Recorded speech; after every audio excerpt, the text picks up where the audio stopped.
we're trying to prepare ourselves for, what we cannot know that he will do on day one.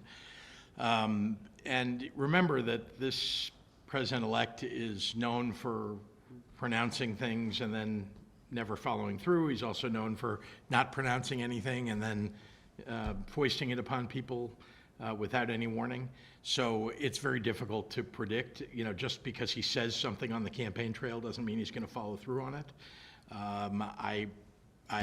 So we are doing the best that we can to try to predict the things that might happen, especially the things that would have the biggest negative impact on the people of the state of Illinois. Well, I'm worried about healthcare.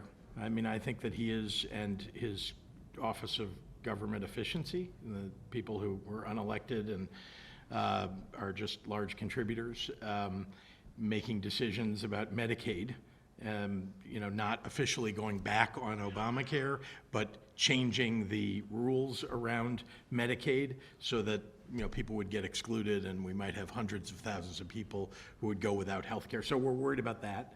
How might we react to that? Exactly what that looks like, we don't know. But we're trying to, to think about those things ahead of time so that, if something happens like that, that we have some reactions.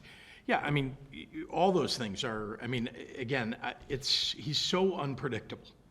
And I know that the people who supported him think that, he's pronounced everything and he's going to follow through on everything, but that wasn't the case when he was president last time. I'm not suggesting he's not going to follow through. My biggest worry are the things he hasn't told us about. And now you're hearing about the possibility of, invading Greenland or Panama, and, these aren't things that directly affect the people of Illinois, although they affect the entire United States. But it's just an example of the unpredictability. I'll give you an example of ways in which we are trying to protect Illinois. You heard Vivek Ramaswamy talk about trying to revoke the federal electric vehicle loan related to Rivian. That obviously would not be good for Rivian, and seems to have been generated by his partner in this government efficiency department, who is a competitor of Rivian.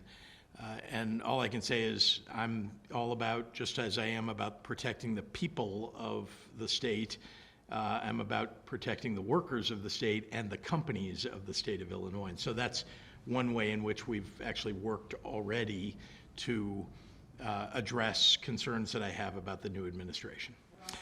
Well, I think I've said very clearly a number of times now that convicted violent criminals who are undocumented in this country should be deported.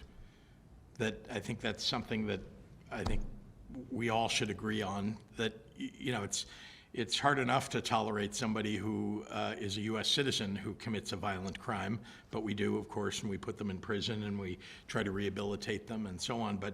But someone who is not a U.S. citizen, entered this country without any documentation or permission, that people who commit violent crimes who are in that category shouldn't be here. That's an example of something that I certainly would work with any administration, and would say that to you that to the extent that the Biden administration demanded such things, we would have worked and would work with them. Yes, Mike.